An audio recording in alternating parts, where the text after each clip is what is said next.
بسم اللہ الرحمن الرحیم۔ شروع اللہ کے نام سے جو بڑا مہربان نہایت رحم والا ہے۔ السلام علیکم ورحمۃ اللہ وبرکاتہ۔ دوستو، اگر تو آپ ہمارے چینل پر نئے ہیں تو سب سے پہلے چینل کو سبسکرائب کر لیجئے، شکریہ۔ ساری عورتیں خوبصورت ہیں، مگر حسین ترین وہ عورت ہے جسے صرف اس کا محرم دیکھے، اور جو لڑکی اللہ کی بات مانتی ہے اللہ پاک اسے کبھی ٹھوکر نہیں لگنے دیتے۔ عورت کی کل کائنات اس کی پاکیزگی اور حیا ہے، اور اسلام کی شہزادیاں تو پردے میں ہی اچھی لگتی ہیں۔ حیا ہی عورت کی اصل زینت ہے۔ ایمان والی عورت کا اصلی زیور سونا چاندی نہیں بلکہ پردہ اور حیا ہے۔ پردہ عورت کی عزت و آبرو کا ضامن ہے، اور اس کی تعظیم تو فرشتے بھی کرتے ہیں۔ جو بیٹی حیا کی چادر اوڑھ لے۔ حرام ہر صورت حرام ہی رہتا ہے، اگرچہ ہر کوئی اسے اختیار کرنے لگے۔ اللہ کے اصولوں سے سمجھوتا ہرگز نہ کریں۔ لوگ کیا کہیں گے اس کی فکر چھوڑ دیں، کیونکہ آپ جواد دہی کے وقت تنہا ہوں گے۔ مضبوطی سے قائم رہیں جیسا آپ کو حکم دیا گیا ہے، نہ کہ جیسا آپ کا نفس چاہے۔ نامحرم کی محبت آپ کے ایمان کی تجارت کا نام ہے، جس میں آپ روز تھوڑا ایمان بیچ کر بدلے میں وہ محبت خریدتے ہیں جس میں نہ عزت ہے اور نہ سکون، کیونکہ سکون صرف محرم کی محبت میں ہے، اور اللہ سے بڑھ کر محرم کوئی نہیں ہے۔ ہم نے محبت کے معنی کو نامحرم کے ساتھ منسوب کر کے لفظ محبت کو آلودہ کر دیا ہے۔ اللہ سے محبت، رسول اللہ صلی اللہ علیہ وسلم سے محبت اور محرم رشتوں سے محبت تو شدید پاکیزہ جذبہ ہے۔ ہدایت پانے کی لازمی شرط ہدایت کا طلبگار ہونا ہے۔ اس دنیا کی سب سے قیمتی چیز بغیر طلب کے نہیں ملا کرتی۔ اللہ ہو یجتبی الیہ من یشاء ویہدی الیہ من ینیب۔ اللہ جسے چاہتا ہے چن کر اپنا لیتا ہے، اور اپنی طرف آنے کا راستہ اسی کو دکھاتا ہے جو اس کی طرف رجوع کرتا ہے۔ یقین کی ایک ڈور ٹوٹتی ہے تو رب ہمیں دوسری ڈور سے فوراً جوڑ دیتا ہے۔ ہم تھک کر رکتے ہیں تو وہ چلنے کی ایک نئی وجہ دے دیتا ہے۔ وہ ہمیشہ ہمارے ساتھ رہتا ہے، آزمائش کے ساتھ بھی اور آزمائش کے بعد بھی۔ انسان کی اصل قیمت اس کا اخلاق، برتاؤ، میل جول کا انداز، صلہ رحمی، ہمدردی اور بھائی چارہ ہے، نہ کہ اس کی ظاہری شکل و صورت۔ اوور تھنکنگ یعنی حد سے زیادہ سوچنا ڈر کی ایک قسم ہے۔ یہ سائیکالوجی کے مطابق ہے۔ یہ عمل اس وقت مزید خطرناک بن جاتا ہے جب آپ اس میں پرانی یادیں، مستقبل کی پیشگوئیاں اور جذبات شامل کر دیتے ہیں۔ نفسیات کہتی ہے کون کیا کرتا ہے، کیا کہتا ہے، کیا کھاتا ہے، کیا پیتا ہے، ان سب سے خود کو دور رکھو۔ اپنا جائزہ لو، خود سے ملاقات کرو، خود کو اچھائی پر مائل کرو، اپنے اندر کی خالی جگہوں کو پر کرنا سیکھو۔ خود کو بھی کبھی محسوس کر لیا کرو، کچھ رونقیں صرف خود سے بھی ہوتی ہیں۔ ہر اس سانس پر جس میں میری حیات ہے، ہر اس نوالے پر جو میرا رزق ہے، ہر اس پہناوے پر جو میرا لباس ہے، ہر اس آشیانے پر جو میری سکونت ہے، اور ہر اس آسائش پر جس سے زندگی میں آسانی ہے، ہماری ہر سانس پر شکر سے بھی رب کے شکر کا حق ادا نہیں ہو سکتا۔ جو اللہ کو چن لیتا ہے اللہ اسے بھی چن لیتا ہے۔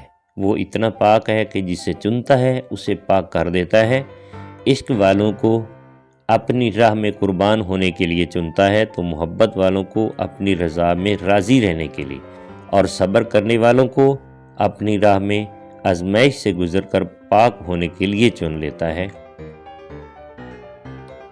ہر چیز جو تم کھو دیتے ہو اس کا نعم البدل موجود ہے، لیکن اگر تم نے اللہ کو کھو دیا تو اس کا کوئی نعم البدل نہیں ہے، بلکہ وہ ایسا خسارہ ہے جس کا ازالہ ممکن ہی نہیں۔ اللہ والے یہ پرواہ نہیں کرتے کہ لوگ کیا کہیں گے، کیونکہ جب دنیا میں اکیلے آئے ہیں دنیا سے اکیلے جائیں گے۔ قبر میں اکیلے رہیں گے، حساب کے لیے اکیلے پیش ہوں گے، جنت میں اکیلے جائیں گے، اور اگر خدا نخواستہ جہنم میں چلے گئے تو اکیلے، تو لوگ کہاں سے آ گئے؟ کبھی قرآن یہ سوچ کر پڑھا کہ اللہ نے اس میں کیا فرمایا ہے؟ کبھی غور کیا کس لیے پڑھتے ہیں قرآن؟ کسی صورت کو کاروبار کی ترقی کے لیے، تو کسی کو امتحان میں کامیابی کے لیے، کبھی پیسوں کے حصول کے لیے، تو کبھی جن بھوت بھگانے کے لیے۔ قرآن پاک میں اس کائنات کے تسخیری فارمولے ہیں۔ کبھی اس لیے بھی اسے پڑھیں کہ اللہ کو جان سکیں، اس کے احکامات پر غور و فکر کر سکیں، خود کو پہچان سکیں، اس کے مطابق زندگی ڈال سکیں اور اپنی آخرت کو سنوار سکیں۔ کبھی اس لیے بھی پڑھ لیا کریں۔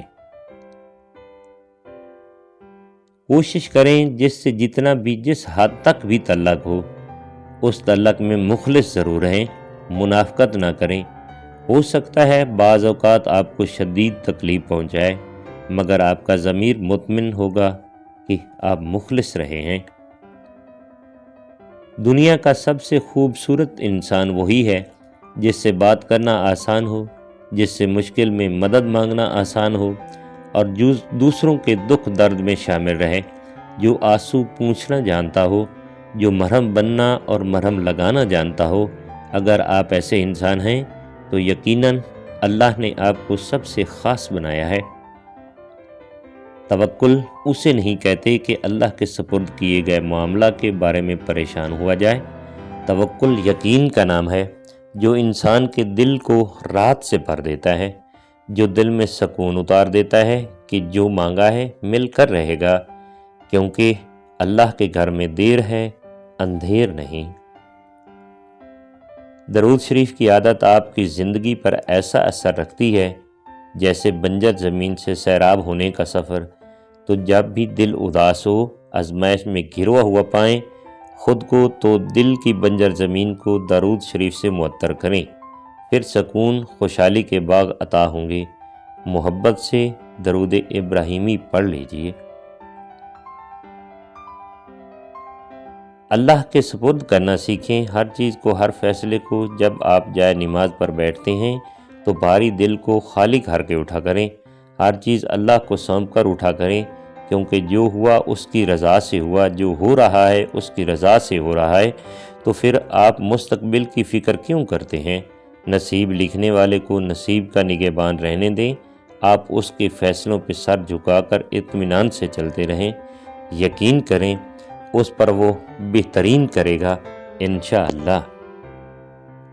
مجھے لوگوں نے اپنے رویوں سے سمجھایا کہ وقت ایک جیسا نہیں رہتا، چاہتوں میں شدت عمر بھر نہیں رہتی، کسی کے لیے ہم عمر بھر تجسس کا پہلو بن کر نہیں رہتے، کوئی ہر وقت ہمارے لیے منتظر نہیں رہتا، ہر تعلق کی انتہا بیزاری ہے۔ لوگ آپ سے بات کرتے ہیں، جب ان کا تجسس ختم ہو جاتا ہے تو رابطہ بھی ختم ہو جاتا ہے۔ ایک دن آپ پیچھے مڑ کے دیکھیں گے اور محسوس کریں گے کہ آپ بالکل غیر ضروری چیزوں کے لیے حد سے زیادہ پریشان حال رہے ہیں، اور بہت سارے وہ لوگ آپ کی زندگی کا حصہ تک نہیں رہے جو آپ کی چاہت کے دعوے دار تھے۔ زندگی ہمیشہ اپنا راستہ خود بناتی ہے، یہ بڑی حساس ہے اور اپنے انتخاب میں بڑی محتاط بھی۔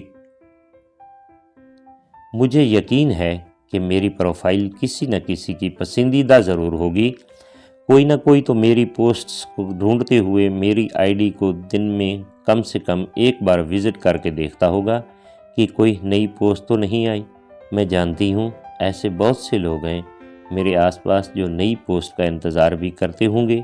آج مجھ سے کوئی شکایت، کوئی الفاظ جو آج آپ لوگ کہنا چاہیں، مجھے تو میں انتظار کر رہی ہوں آپ سب کا۔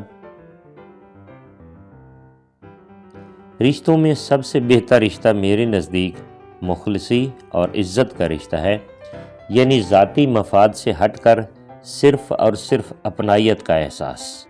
زندگی آپ کو بہت کم ایسے لوگوں سے ملواتی ہے جو آپ کے ساتھ بغیر کسی مفاد اور لالچ کے ہوتے ہیں۔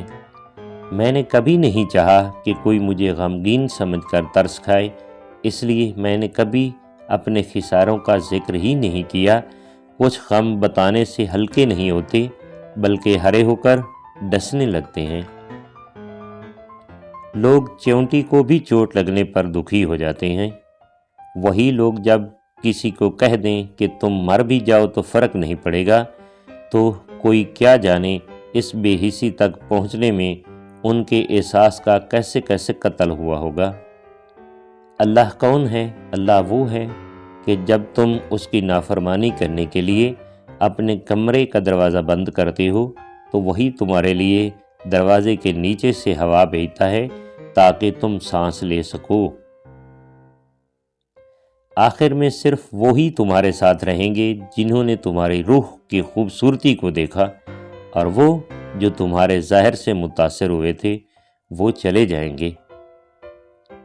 مجھے یہ احساس بہت سکون دیتا ہے کہ قیامت کے دن ہر چیز کا حساب ہونا ہے۔ مجھے اب لوگوں کے دیے گئے دکھوں پر دکھ نہیں ہوتا بلکہ ان پر ترس آتا ہے۔ اگر کسی دن میں اوجھل ہو جاؤں اور میری کوئی خبر بھی نہ پہنچی تو ہمارے درمیان دعا کا ہی وعدہ ہے۔ کسی کو اپنے ساتھ باندھنے کے لیے محبت بہت زیادہ ناقص بندھن ہے، اور پھر کسی کا محبوب ہونا قید ہرگز نہیں ہے۔ ہر انسان قدر کا حقدار ہے، سب آزاد ہیں، سو تم بھی ہو۔ اپنے من چاہے رشتوں کی طرف بڑھنے میں جو تمہاری قدر کریں، ایسے تعلقات استوار کرنے کا تمہیں آزادی کے ساتھ حق ہے۔ قدر اپنے ہم خیالوں سے ملتی ہے، تمہیں اپنے ہم خیال دوست تلاش کرنے چاہیے۔ اور ضرور دوستو، اگر ویڈیو اچھی لگی ہے تو لائک اور چینل کو سبسکرائب کر دیجئے۔